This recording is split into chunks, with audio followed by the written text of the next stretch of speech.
नमस्कार दोस्तों। आज का विषय थोड़ा संवेदनशील है लेकिन बहुत जरूरी भी है, क्योंकि काफी लोगों के मन में यह सवाल उठता है कि क्या कोई पत्नी अपने ही पति पर रेप केस लगा सकती है। तो आइए जानते हैं इसे पूरी तरह एक सरल और आसान भाषा में। सबसे पहले हमें भारत में रेप की परिभाषा क्या है इसे समझना बहुत जरूरी है। दोस्तों, भारतीय न्याय संहिता यानी कि बीएनएस की धारा 63 के अनुसार जब कोई पुरुष किसी महिला की इच्छा के बिना जबरन शारीरिक संबंध बनाता है तो वह बलात्कार कहलाता है।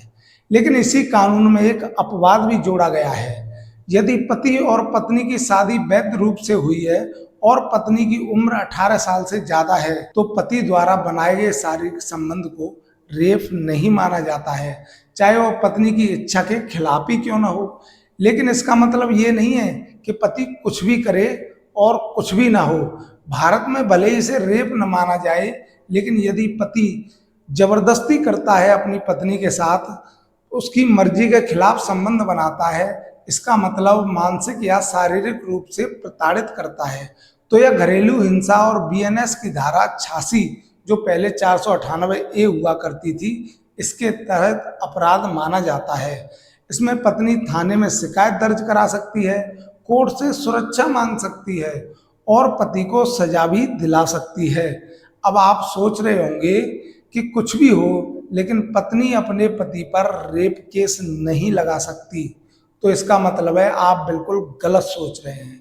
क्योंकि कुछ ऐसी परिस्थितियां होती हैं जिन परिस्थितियों में पत्नी अपने पति पर रेप का केस भी दर्ज करा सकती है। उनमें से क्या क्या परिस्थिति हैं, चलिए आगे जानते हैं।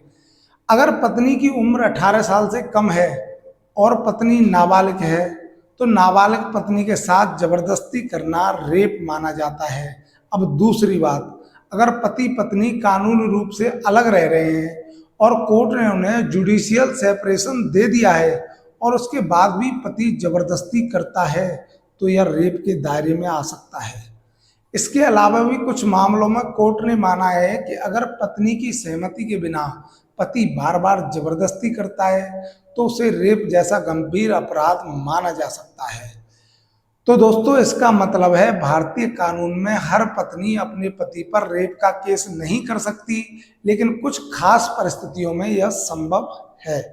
अब आप ही बताइए, आपको क्या लगता है कि भारत में मैरिटल रेप को अपराध माना जाना चाहिए? तो आप कमेंट बॉक्स में अपनी राय जरूर दीजिए। अगर वीडियो पसंद आया हो तो वीडियो को लाइक कर दीजिए, शेयर कर दीजिए और चैनल को सब्सक्राइब करना बिल्कुल मत भूलिए। मैं मिलता हूं आपको अगली वीडियो में, तब तक के लिए नमस्कार।